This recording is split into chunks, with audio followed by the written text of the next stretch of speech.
So what I want us to do is to start becoming more conscious, start choosing things in a better way for ourselves, and start creating a life that's going to gear us to really take advantage of the opportunities that are going to show up for us in the years to come.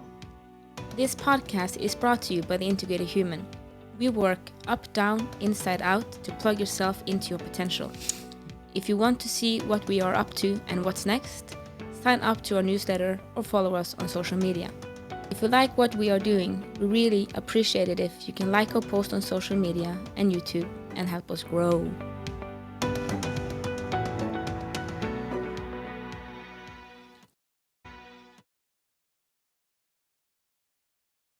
One more time. All right. Welcome to the Big and Small Podcast.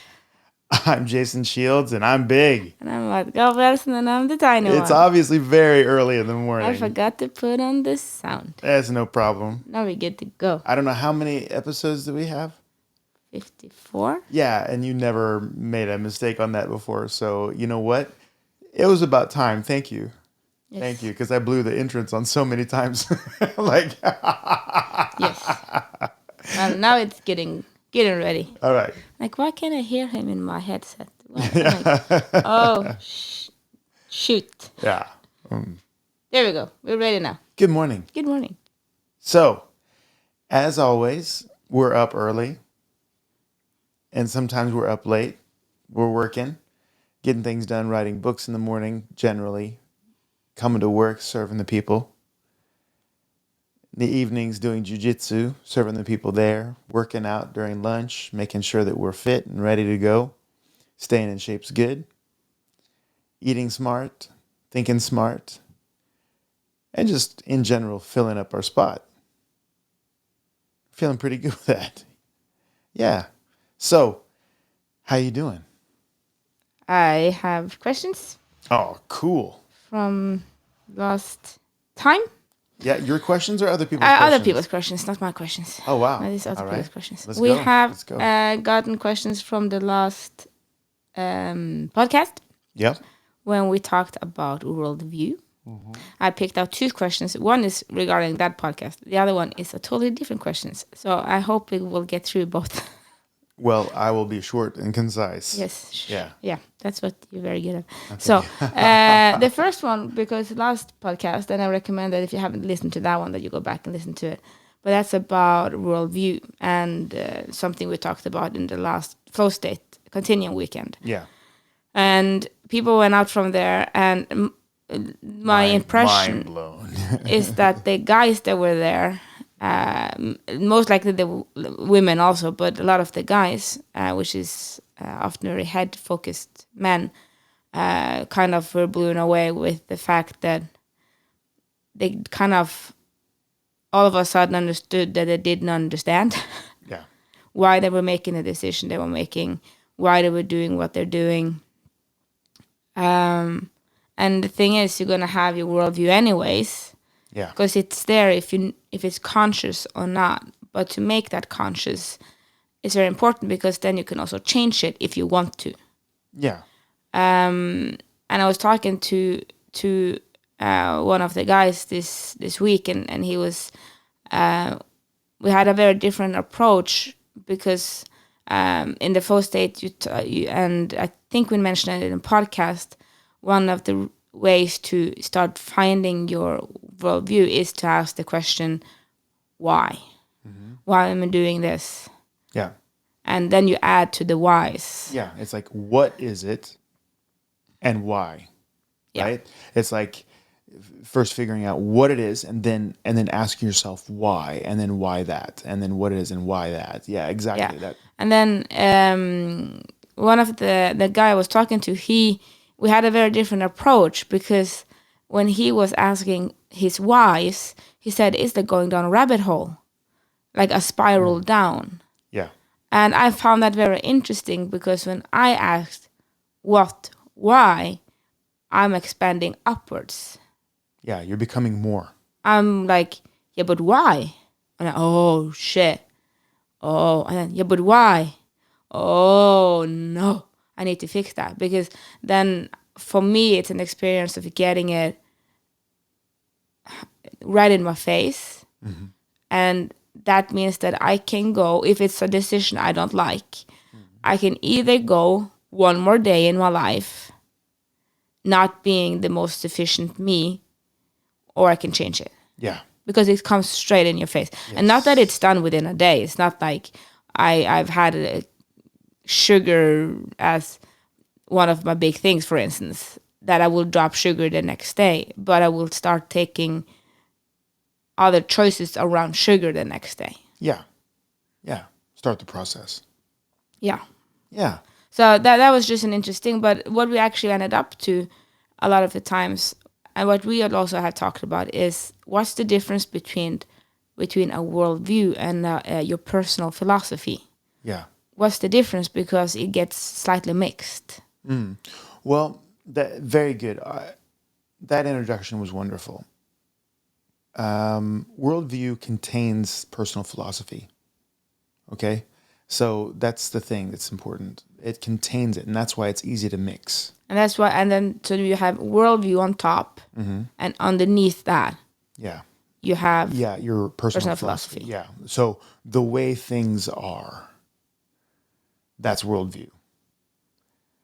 What I do, how I am, what I choose specifically is my personal philosophy. Okay? So I think that's where I won't get confused, because what things are, I think maybe it's difficult to find a difference between what things are and who you are, because you are the one making both statements. Well, it has to do with kind of what level we're working on, because they're both integrated in you. Well, I was writing, actually, interestingly enough, a chapter in the book, and this picture came to me, and I think it's quite good. And that is that if you take something, and believe me, it'll be worth it. Just think about this or do it. Pick a pen up or pick what you have up in front of you that's not a coffee cup and drop it. You can see it hit the floor, right? So, and I ask, so what was it that made it hit the floor? It's gravity. That's gravity, right? So you see the effects of gravity, right? But do you see gravity? Can you point at gravity? No. Exactly. You can't point at gravity, but you can point at the effects of gravity, and that's worldview. Because gravity affects everything. So if you, for example, if you show a picture of or you show a picture from a camera from a weather balloon, and you send that weather balloon up so that it's looking down on the earth. If you're talking to a flat earther, they will see evidence of flatness. But if you talk to anybody who's not a flat earther, they're going to see a rounded planet. And you're like, get out of here, Jason. No, they've actually done the experiment. That the way you frame the evidence that your nervous system is taking in determines quite often how you actually experience it. And that will affect your world.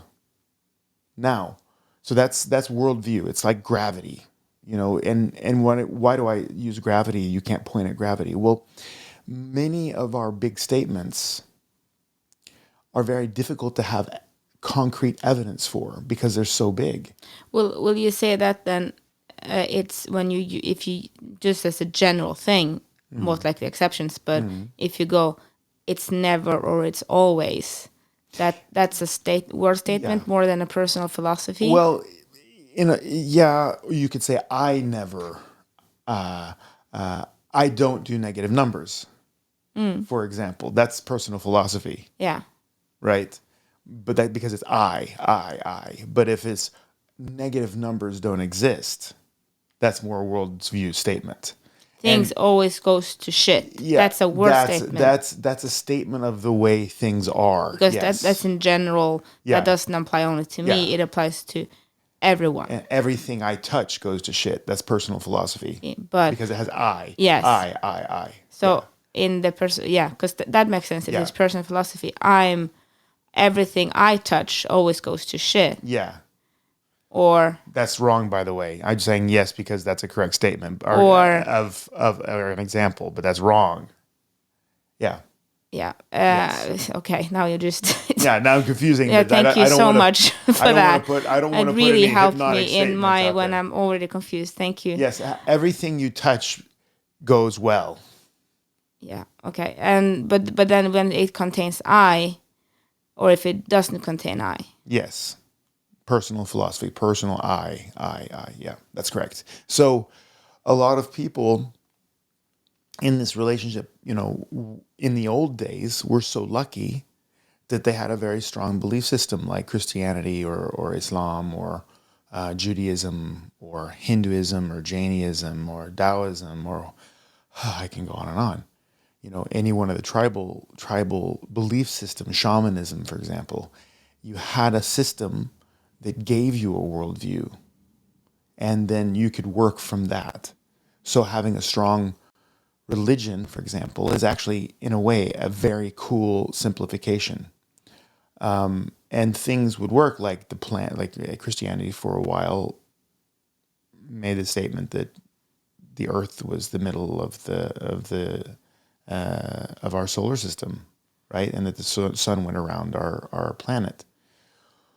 Well, in a reality, our worldview often has to do with the way we perceive the world. It doesn't necessarily make concrete, and it affects everything that we experience because it's like gravity, but it's not on the outside of us, meaning that religious statements like that weren't necessarily meant to be literal. Some people take them literally, but they are more of an internal relationship, a metaphor for our internal life and the way we perceive the world.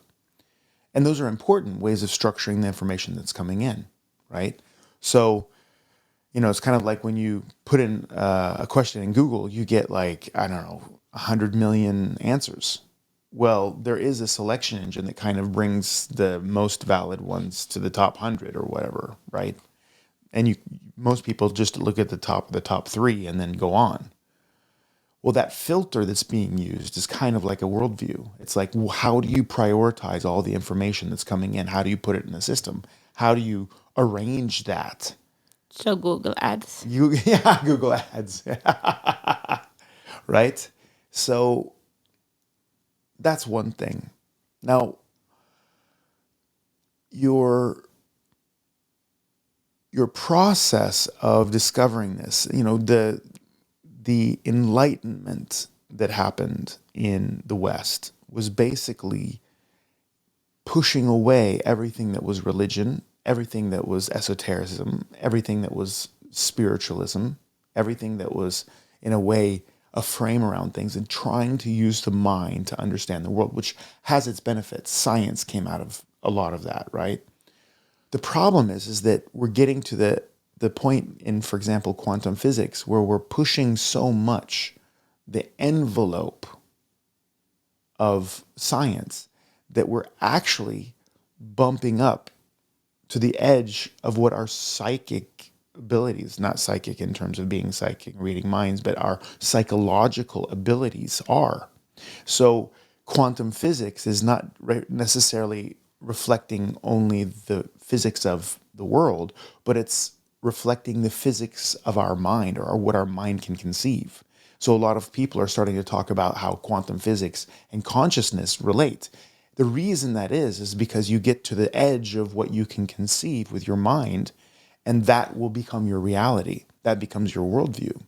So if people think that science doesn't have a dogma, doesn't have a system, doesn't have a worldview, they're wrong. They're wrong, because humans are doing the science. In a optimal situation, you're just taking in facts, but you still have to put those in the system. You still have to understand these data points in some way for them And to be then useful. you go to the Google search engine. Exactly. So your priorities is going to be the top 3. Exactly. So people must start to look at themselves. That's the only way that they can have a better life. At one point, I was meditating because it turns out that there's something called the super radiance effect. And this is scientific. If you get a certain percentage, like a square root of 1% of a population meditating with a certain technique, then you see drops in crime rate. And it's not because all the criminals are meditating, but you see it because we live in a collective. We have a collective consciousness, like Carl Jung talked about. And when you meditate, they did this in Washington, D.C., for example, and you just see the murder rate, the crime rate basically drop. And that happens every time you get a certain number of people meditating. Well, I was meditating and meditating and meditating. And the whole thing was, meditate for world peace.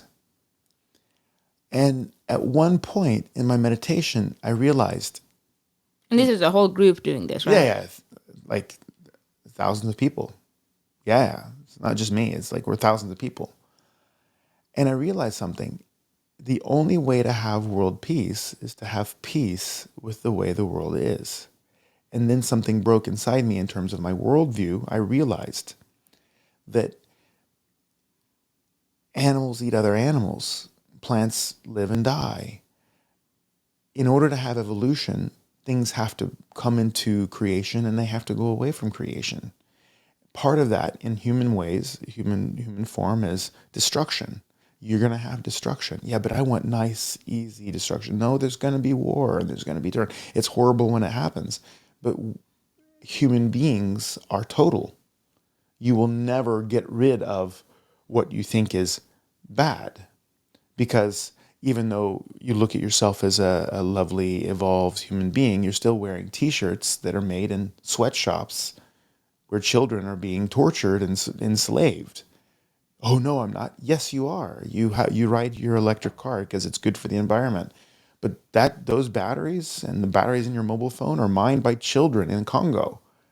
Like, there is a total experience everywhere. We don't want to look at the bad, but it's there. And then until we accept the fact that we are total, we can never actually have love in our life because we're going to be constantly in conflict. So your worldview is going to have to be all-encompassing in order to function in a way. And that's the whole point. What if, this is like somebody came up to me and they were having a lot of anxiety, like for weeks and weeks and weeks. And they said, Jason, what if you found out that everything you thought was wrong? And my answer was, then I'd think something else. I'd try to figure out what it was and get a better idea and theory. And then I would try to expand my theory to include the new evidence. That's in a way science. So the scientific mindset still works in terms of worldview and spiritualism and spirituality and all that, because it has to do with trying to figure out what something is and why it is and implement the new evidence and grow and not hate yourself because you're smarter today than you were 2 days ago or a week ago. And that's the problem with most intellectual people when they start looking at their worldview and they find out that there's an edge where it doesn't work anymore. They freak out because the ego is a production. It is a piece of your intellect. The I is a construction that you made. And what do you allow your I to do? That's your personal philosophy. My I is never wrong. My I always wins. My I, that's not the way I do things. Yeah, but except that there's an exception. They say there's an exception to every rule. Why? It's because the context sometimes is so fucked up that you have to change the way you do things. So, for example, in the seminars, and I think I mentioned this in the last podcast, the flow state continuum seminars. I always ask, okay, who here steals? And nobody. And I was like, okay, who here thinks it's wrong to steal? And everybody raises their hand. And I said, okay, who here doesn't steal? Just doesn't? Yeah, everybody raised their hand. And I'm like, okay, if you were starving and your children were starving and you had no money, who here would steal? And everybody's like, oh, fuck, everybody rose their hand. Because the context sometimes is so strange. So then what should the new statement about their personal philosophy be around stealing? I usually don't steal unless I have to. Okay, so then you start understanding other people better. You're like, okay, that guy over there is stealing because he feels he has to. Okay, so the question is, am I going to punish him for getting in a situation where he has to steal? Or am I going to try to fix the situation so he doesn't feel he has to steal? Maybe I could help feed his kids. That's weird. So in a way, understanding yourself allows you to understand the world. So looking at yourself and being aware of what you are doing will help you become aware of your worldview and also participate better in the world. So does that make any sense? Does that help? Well, we see what if we get feedback. Yeah, exactly. See what I still don't understand. Okay. Yeah. No, if that's the feedback, but we're gonna. I think it's for me it was clear because you get the difference between like the big grand statement and the I. Yeah. Yeah. Exactly. But it's kind of it gets. It's if you haven't worked with it, it's a lot because like I said also now like you put the ego is also in there somewhere. Yeah, that's basically your personal philosophy. Yeah, it's like so it's so much. It's so much. It's the ego, and sometimes also the ego stops you from looking at the things that you need to look at because it's terrified. Yeah. Because do you actually break it? Yeah, that's or it. You break to expand. It's not like it. Well, it also sometimes dies, but Yeah. but it's not. You as who you are will not die, but you will expand, and expansion isn't always a good feeling. Yeah. Doesn't always feel good. So sometimes the ego will stop you from looking because maybe in your actually your personal philosophy or statement or worldview, that's no room for actually doing that work. Exactly. Like I never make mistakes. Well, yeah, you do. And then it's going to be very difficult to look at your worldview. Yeah. Oh, sorry, personal philosophy to begin with, Exactly. because if you can't make mistakes, Yeah. then you can't expand your personal philosophy because that will per definition be an adjustment in the way you perceive things. Exactly. Making everything you did before wrong. Exactly. Which is not correct. Exactly. And that's why it's such a humbling process. So people who are heart-centered, like yourself, when you start to break this open, you actually become bigger and more. And you rise more and you free yourself up. Yeah, for me it's like it's a kind of a funnel. Yeah. Is that what it's called? Like a tuck? Yeah. But it's going upwards. Yeah. So with every wide, the funnel gets larger. Yeah, exactly. Because it's like, Yeah. it's kind of like you go from having 1 degree of sight to 10 to 15 to 20. Yeah. But also that process could be very overwhelming. Yeah, it can be overwhelming, but it's definitely going towards more. Yeah, it's expanding. Yes. And then I kind of have to get used to looking at 15 degrees, and then I ask a new why, and then I get 17. You know, it's expanding, it's not limiting.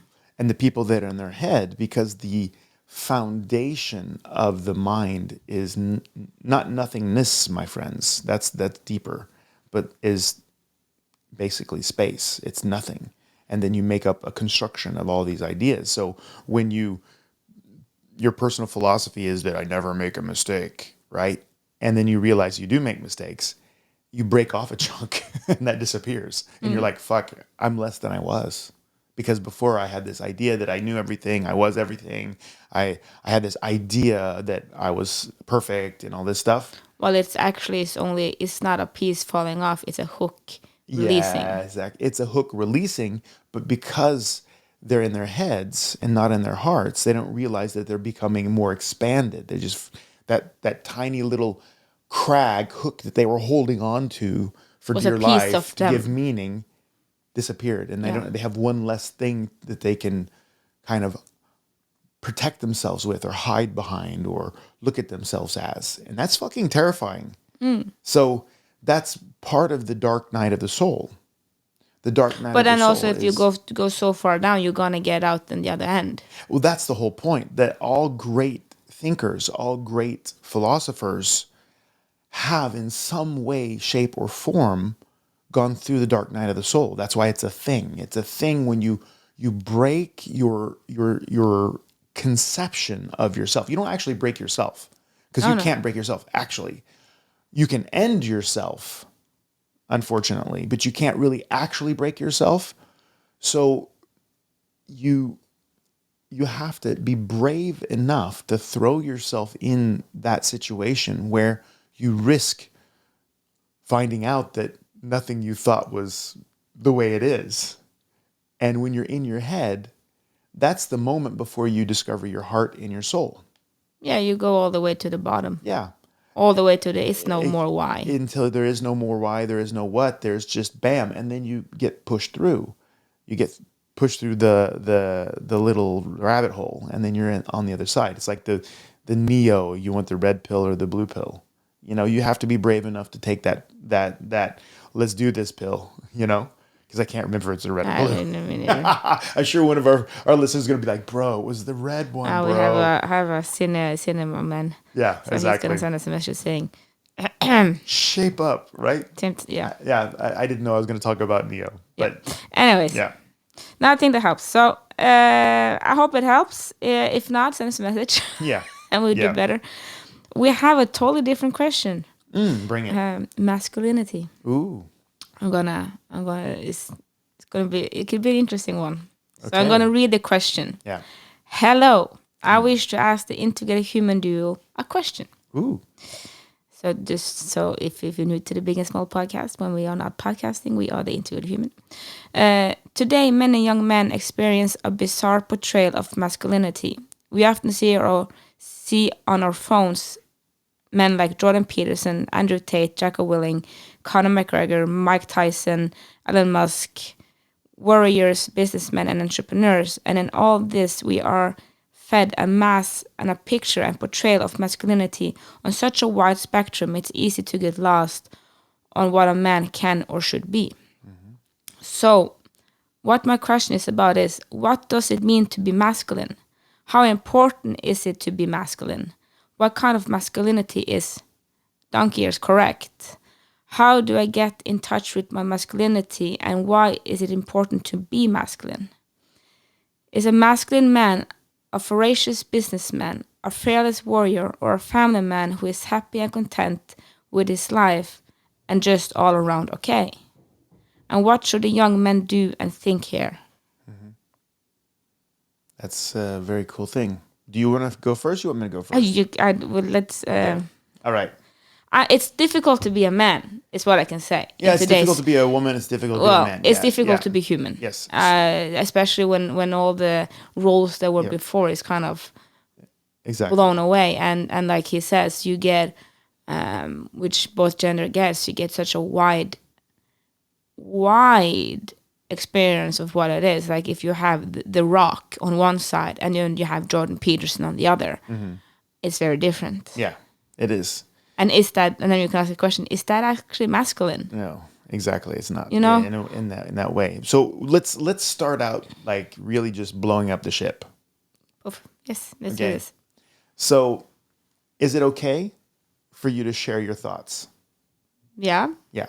Is it okay for you to, in normal society, share the way you feel about things? Yes. Yeah. How okay is it for you to show off your pee-pee? Not okay. Okay. Now... only if you get paid on... on Pornhub. No, that was the other one I was thinking about. What is it called? I don't know. Well, there you see how good we are at this. Yeah. Anyway, anyways, you can sell your panties and all that stuff. Yeah. Yes. That's true. Well, if you're a girl, I don't think guys can sell their panties. Who knows? Anyways. Anyway, so this is my point. That... how much of your everyday life is actually at all... It's called OnlyFans. OnlyFans, Thank you. That's what it is, yeah. How much of your everyday life is actually ruled by whether your plumbing goes inside or your plumbing goes outside? Not that much.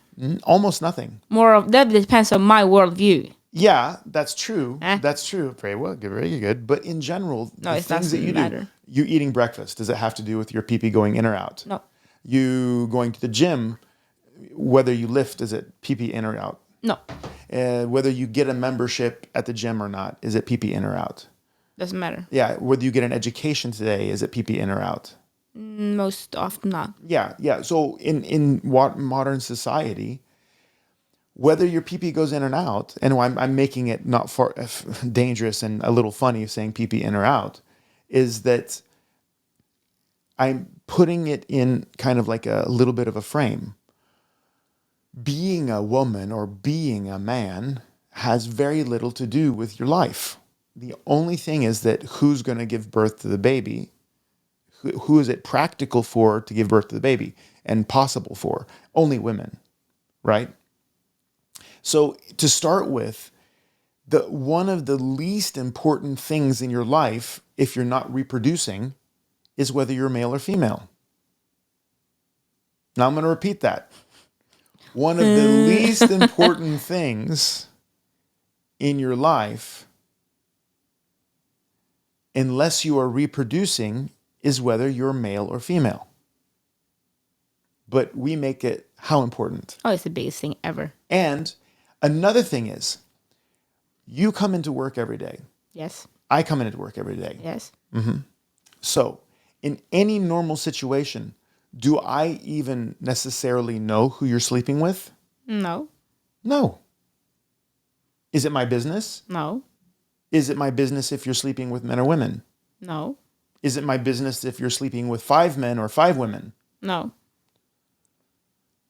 So why is it at all important if I identify you as female and a lesbian, which you're not, because I know your husband, but why is it that that's the thing that's most important?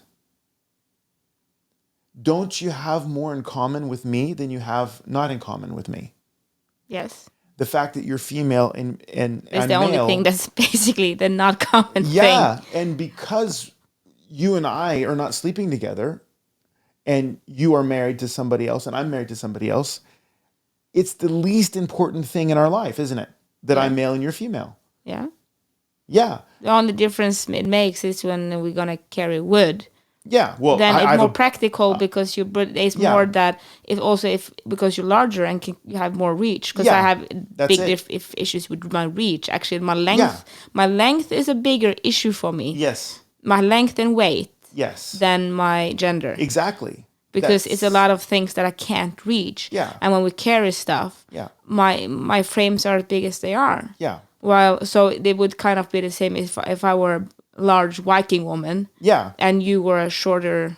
Yeah. Italian guy. Yeah, I was thinking the same thing. Yeah, I'm not gonna blame the Italians. Yeah. They're cute. They're wonderful. but you have a short and it's a big Italian Italians. guy. Yeah. And you're gonna carry big sacks of wood. Yeah. If you're Sylvester Stallone, Rocky, he's tiny, right? Or let's say, okay, Well, let's take do it away him from with not masculine. He doesn't have the muscles. It has to do with who is Yeah. it more practical for. Yeah, who is it more practical for, right? And for the moment, I have a hip injury, so you would be more practical to carry wood than Yeah, I me. would let you. Yeah, you wouldn't let me, right? That's the whole point. So for a young man and for young women, I want to tell you this. Treat yourself and each other as people, as human beings first. The thing that's least important to figure out, to be quite honest, as long as you're treating other people as human beings with their own rights and their own choices and their own ability to choose and say yes and no and all that, as long as you are treating other people with respect and kindness, your being male or female has very little to do with your everyday. Do you have a code of conduct in society? Yeah. You do, whether you're male or female, right? So if, but I have needs. I have needs to emotionally terrorize everybody around me every time I feel bad. Is that a female trait or a male trait, or is that just a shitty way of behaving? Shitty way of behaving. Yeah, I have a need to sexually express myself everywhere I go. Is that a male thing or a female thing, or is that just a shitty thing? Shitty thing. It's just a shitty thing. But it may be attributed more to males or females, but it's just a shitty human behavior.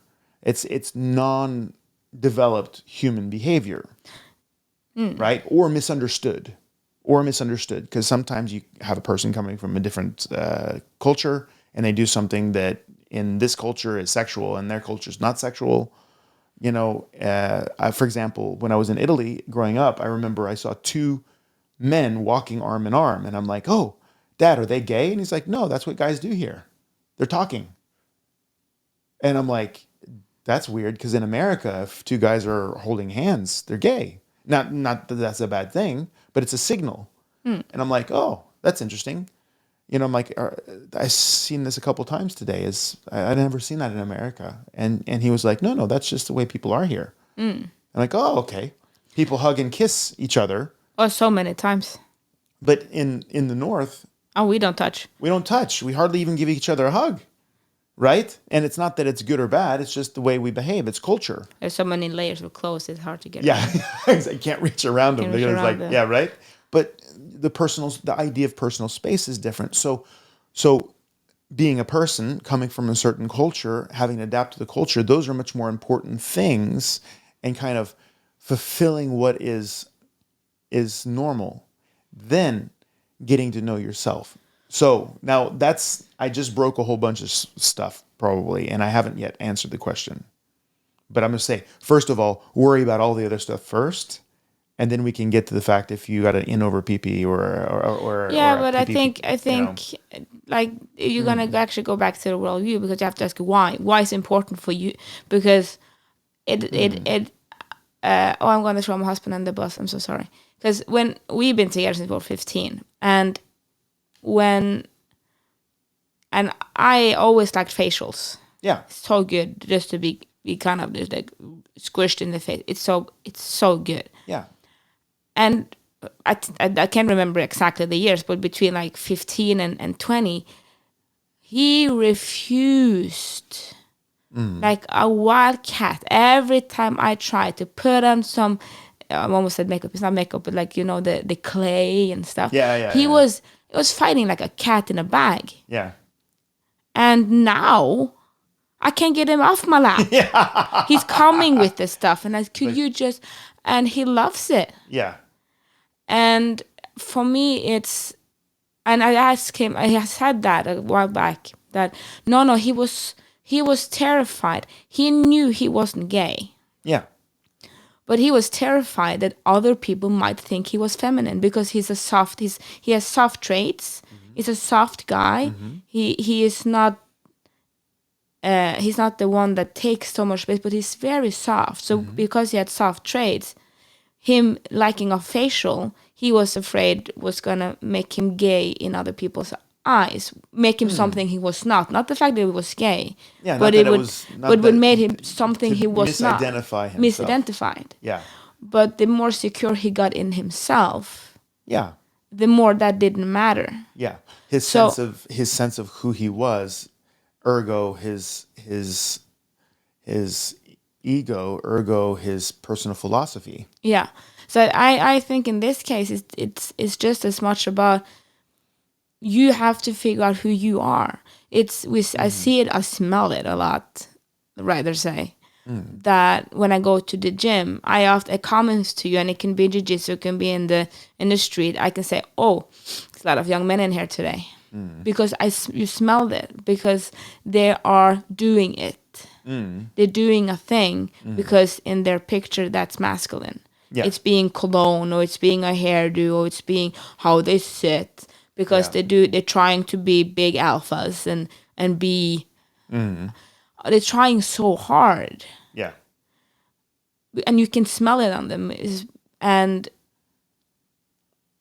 But the more secure they become in who they are, the less of that they have to do. Yeah, that's true. So we talk about the integrated human, we work up, down, inside out. Well, masculinity is an inside out thing. Yeah. It's not an outside in, because the society changes. When I was 15 or 20 or 25, what I found masculine and attractive is different than I do now in my 30s. True. that when I was young, to look good and to have the stuff was much more important. Yeah. What I want now is a caretaker. Yeah. Yeah. One that works hard, shows effort, provider, takes care of me, wants me to have my goals, wants to support me in the things I do, holds me when I need that. Yeah, and Idic's fucking You amazing. you want someone that can protect you, because you can say what you want. You still have biology. So as a woman, when you hit your 30s, especially your 30s, you're gonna start nesting. If you have kids, and that doesn't matter. No. I'm building my a big ass mansion because it's a nest. Yes, that's right. That's what it is. Yeah. But if my husband was going to be masculine in the way I thought was attractive in my 20s, it would be very unattractive right now. Yeah, exactly. I would be like, grow up. Yeah. Oh, a 6-pack and a cute haircut. Come on. Then he's got to be the cutest guy in the world. Yeah, that's super important when you're in your 20s. Yeah. Oh, heck yeah. Come on now. But now you Come go... on. And a gold chain. I'm like, can you please... Can you rather apply yourself into something? Cologne or hairspray, whatever it is. Because now it has to more with... For me, it's about applying themselves. Yes. So, yes, you get very confused because you have the whole spectrum of The Rock, which is the buffest beefcake there is. Yeah, and Total Sweetie. And Total Sweetie, that's why people love him, because he's so masculine and so soft. It's like, am I soft as well? Oh, you're super soft. I'm super soft. That's why you have good... One of the reasons you are a great chiropractor is because of your softness. And at the same time... Oh, you can break everybody's arm if you need to. That's it. And that is for me. Yeah. If this guy asks what masculinity is for me, that's what it is. It's having a spectrum. That takes time to develop. It does. And you have to, I would imagine, in your early 20s, be able to hold some shit thrown at you because you're going against what a young man should do. Because you should be worried about the Rolex and the Porsche and the cologne and the haircut and the how you sit and how you look. But it doesn't matter. Exactly. And the evolutionary way of looking at a human being is that once you've integrated your female and male sides inside you, and when I say female and male sides, people attribute female or sex or gender to certain qualities, like caretaking is more female, for example, or feminine, I should say, not female, feminine, and protection is generally more masculine. But who protects me? Oh, biggest guard dog you ever had. Yeah, you're the best protector I've ever had. I pee on everybody. Yeah. I've never had a protector like you, right? So it doesn't mean that only women have this or only men have that. Again, generally, your actual gender has pretty much only to do with reproductive situations. So when women are making a nest, that's for reproductive. I mean, we have instincts, but those are reproductive instincts. Yes. In order to be suitable as a protector and a male or a father figure, as you start to go towards reproducing, then it's very good to be a provider, for example, regardless of whether you're hard or soft. The thing is that society is so in your face with everything that small, tiny little things become everything, like whether you're male or female or who you're sleeping with, not sleeping with, and stuff that you really don't talk about in normal society anyway. Like when you walk into the reception of the clinic here, should who you sleep with be obvious or even a thing for the people who come in here? Oh, God, no. No, it be shouldn't. Horrific. Yeah, but it's not because it's shameful. No, it's just because it's not situational. Relevant. Is why it's not relevant. It's more of that has nothing to do with the situation. So if I'm super duper focused on the fact that have a certain sexual direction in my life, does that have anything to do with my role as a chiropractor? No. So why should my patients have to even hear about that? It's not relevant. So if I'm expressing that while I'm treating patients, that's right or wrong. That's wrong. It's wrong. It's not relevant. So it's different if we're having a conversation about it in a private situation. Then it's different, and because it's not shameful. So that's the pre-frame for this conversation. Now, human beings are total. You are total, meaning that you're high and low, and you're inward and outward, and you're masculine and feminine. All of those things you should have inside you. So, for example, do you think Jocko Willink, this Navy SEAL guy, if he's, babysitting his daughter, won't sit down and have pretend tea with her? I really hope he does. I hope he does. If he doesn't, he's broken. Shitty father. He's a shitty father. Yeah. You have to have that whole range. Now, you should try to be the best you, not the best man. You can be that at a wedding sometime, maybe. Yeah. But you should be the best you, which means, first of all, handle functioning in society. And the reason why you need to handle functioning in society, that almost everything good has to do with cooperation with others. That's number one. Number two, and my friend, I assume that you're male because women don't have to ask generally how to be female. I'm assuming this is a male that's asking the question, so I'm just gonna talk. It's a male. Yeah, exactly. I'm gonna talk straight to them. Strengthen your best qualities and try to handle your weakest qualities. Meaning that if you got big, strong muscles, continue getting big, strong muscles because that's a good thing. Don't let them fall. Don't try to push that away from you. But if you have a hard time having conversations with people, try to develop having conversations. Do that.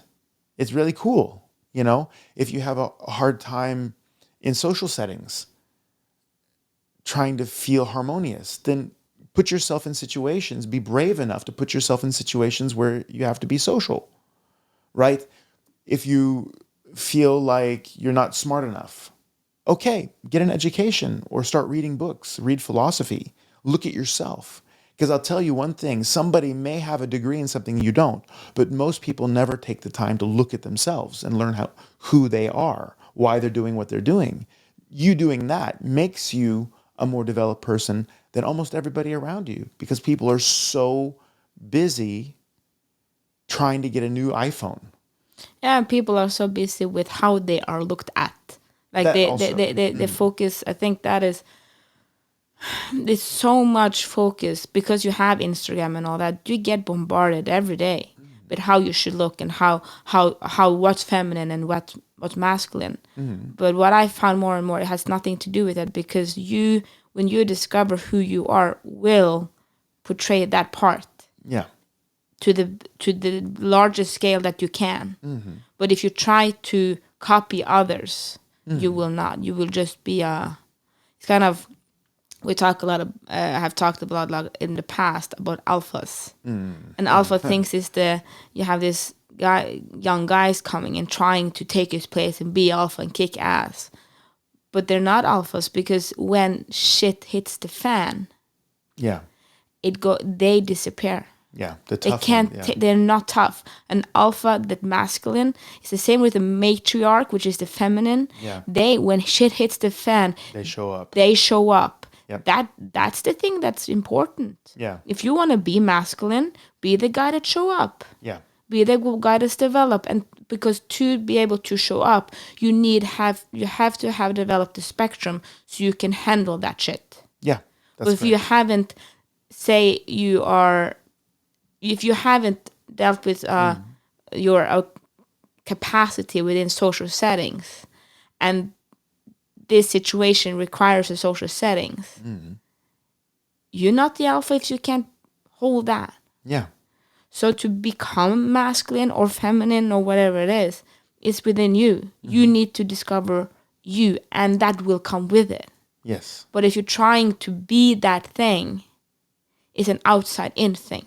Yeah. You're trying to copy others. Trying to copy a way of talking, a way of walking, a way of speaking. But when it comes down to it, who are you?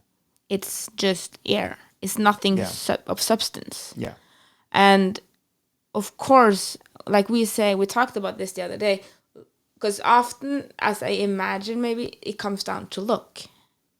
Often. But your look should be so there's no filters to go through to get to you.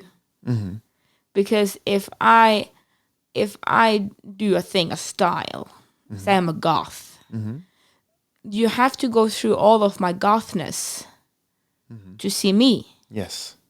So how I look then actually is in the way of me expressing Your essence. my essence. Yeah. Well, if I have so much, if I go to jiu-jitsu training, for instance, and I put on makeup, you should never, why would you? But sometimes people do this. They put on makeup and eyelashes and put their hair up and cover themselves in perfume. You have to go past all of that to get to my jiu-jitsu in a way, because you get so judged. So to look in a way that is representable but expresses who you are in essence and not what you think you should be. Or let it become a byproduct of who you are. Yes. Yes. So you wear the clothes doesn't wear you. Yes. Exactly. And that's the difference. Yes. We had talked a lot about, because if you wear the clothes, it's you shining through them. Yeah, that's it. But if the clothes were you, doesn't matter who's inside there, because it's just copy paste of the latest Chanel thingy. Yeah, exactly. This is an interesting thing. I'm gonna, before we end, because I know we have patients that are coming. Yeah, we do. They're the two people I want to introduce to you guys that I've talked about before. One of them is Carl Jung, a great psychologist, and he developed the Western idea of individuation, and that is, and this is not a new concept, but it's something that he brought into psychology, because most people don't understand or have been studying philosophy at some point turned into psychology, right? And then you kind of go from worldview to personal philosophy and the mechanics of the mind and psyche.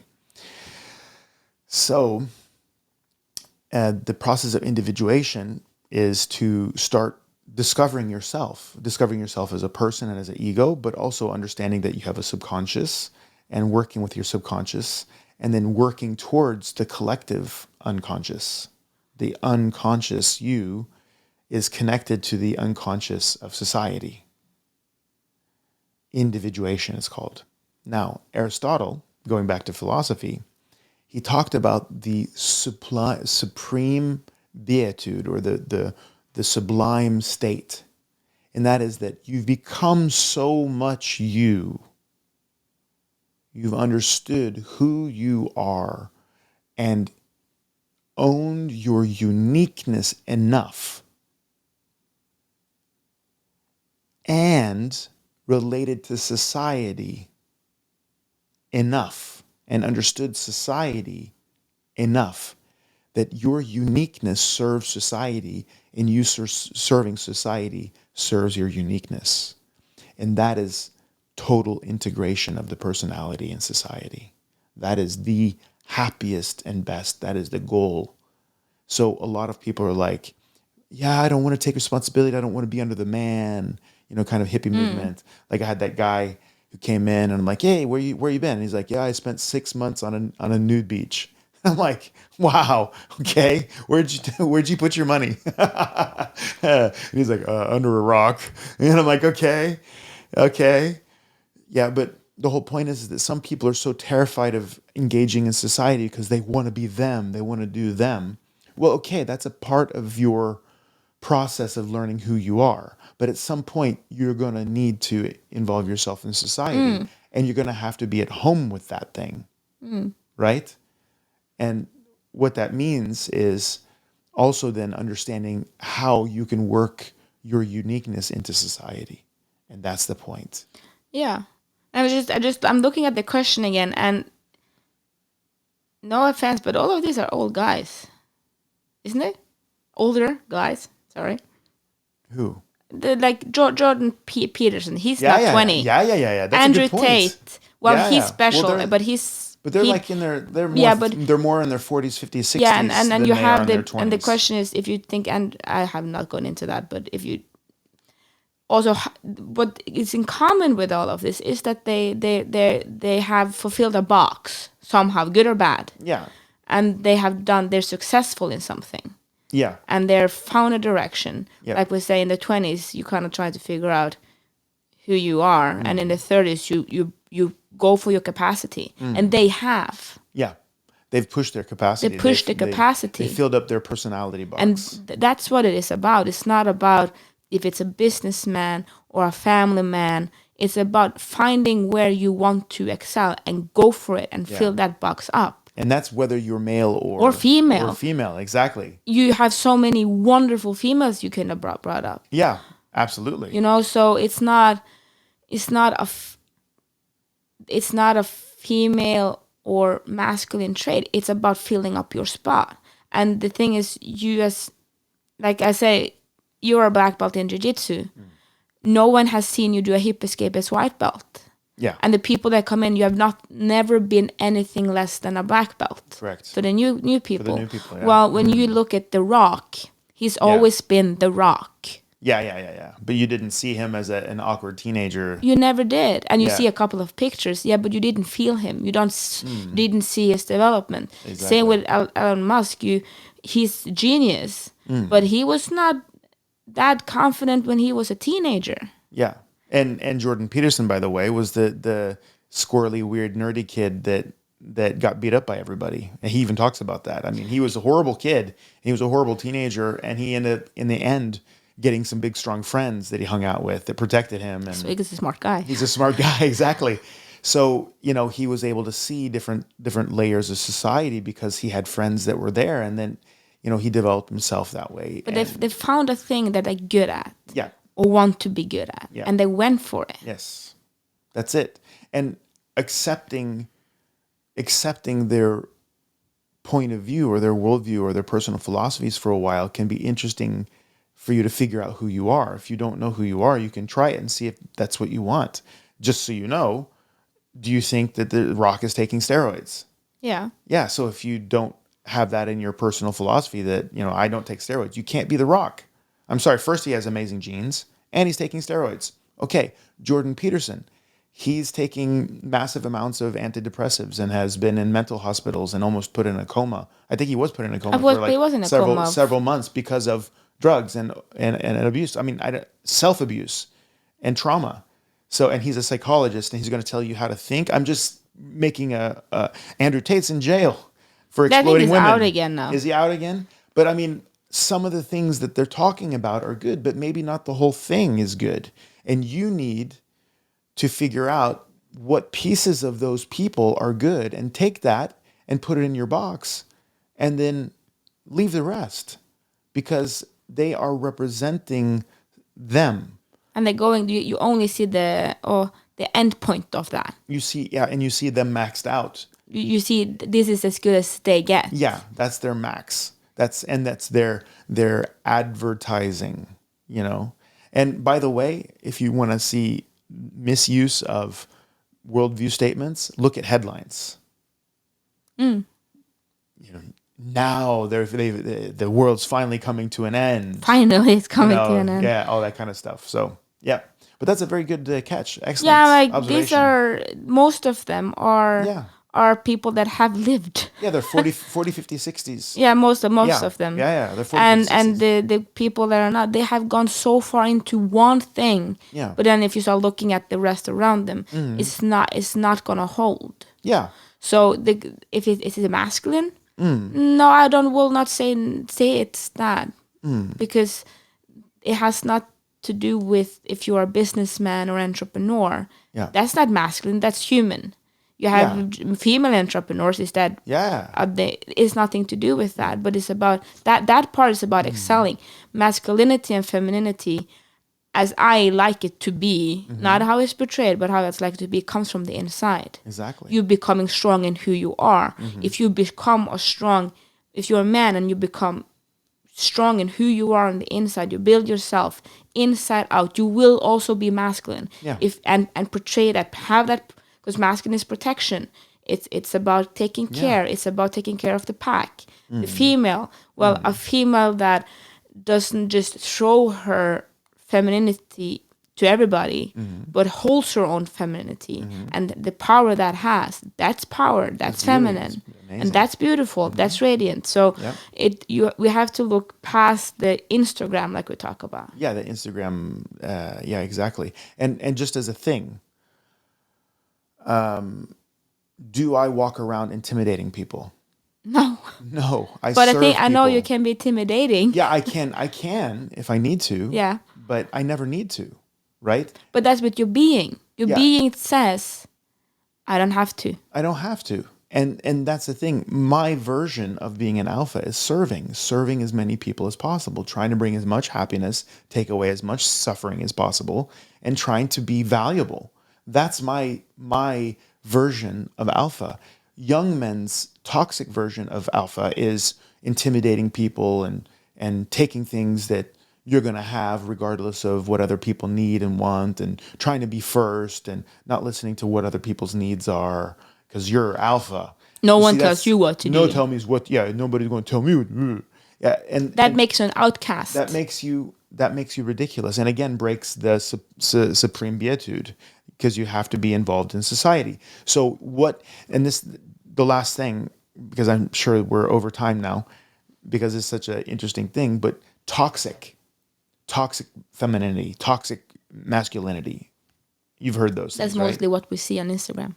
That is what you mostly are identifying as, oh, they want me to be like that. So what does toxic masculinity look like? Okay. Remember what I said, that it's okay for you to express your ideas in the way you thought, but you pretty much shouldn't be wagging your pee-pee out in society on the street. That's not acceptable, right? Because it has to do with the fact that your reproductive habits are an extremely small part of who you are as a person. And they're not appropriate in society because your gender shouldn't actually have that much to say about your role in society.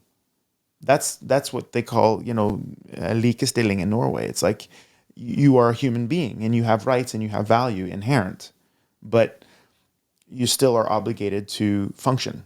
That's the point. You have to function in society. If you don't function in society, you shouldn't claim the role if you're not fulfilling the role, right? Regardless if you're male or female. If your maleness is ruining your relationships in your everyday life, it's toxic. If your femininity, ladies, I usually yell at the men, but I'm going to give you a little bit of a wake-up call. It's girl power, yes, and it's taking revenge for thousands of years of repression time. Revenge. And let's get out the big weapon. I appreciate, I understand, I'm humbled, and I know Marie Curie was the first woman to get a Nobel Prize. I love women's history. I love women. I'm very much on that. So please understand what I'm saying now. If your femininity is destroying your relationships, it is toxic. If you're using your female leverage to manipulate, it's toxic, because manipulation always ends badly. Yes, it's a worldview. Yeah. There you go. Yeah. So I got worldview. Yeah. I got gender. Yeah. I got supreme beatitude and now philosophy. You get the whole feminine rage at you. And now I get feminine rage. If your maleness is ruining the relationships around you, it is toxic. Isn't that what toxic stuff is? Poison? Yeah, it is. It breaks down the things around you. So look to see if you're being feminine or masculine is supporting and building and lifting, or if it's destroying. And not that I'm going to say that one's better or the worse, but you know what the label is. And if you want to be toxic, at least choose to be toxic. Don't do it unconsciously. And don't do it and then pretend it's not that. That's also weak. because then you're wondering why you get slammed. Okay? So just that's my piece for today. Yes. Yeah. So if that didn't answer your question, or you want more, ask again. Send us some more questions. That's it. Yes. So remember, you matter. Unless you multiply yourself by the speed of light squared, then your energy. If you can't be energy, matter. Thank you for listening to our podcast. We hope you felt we added something to your day and hopefully your life. If you want to learn more, subscribe to our newsletter and find us at integrated-human.com. That is integrated-human.com. Integrated Human on YouTube and other social media platforms. Have a great day and thank you again for listening. Love, light, and upgrade from us at the Integrated Human team.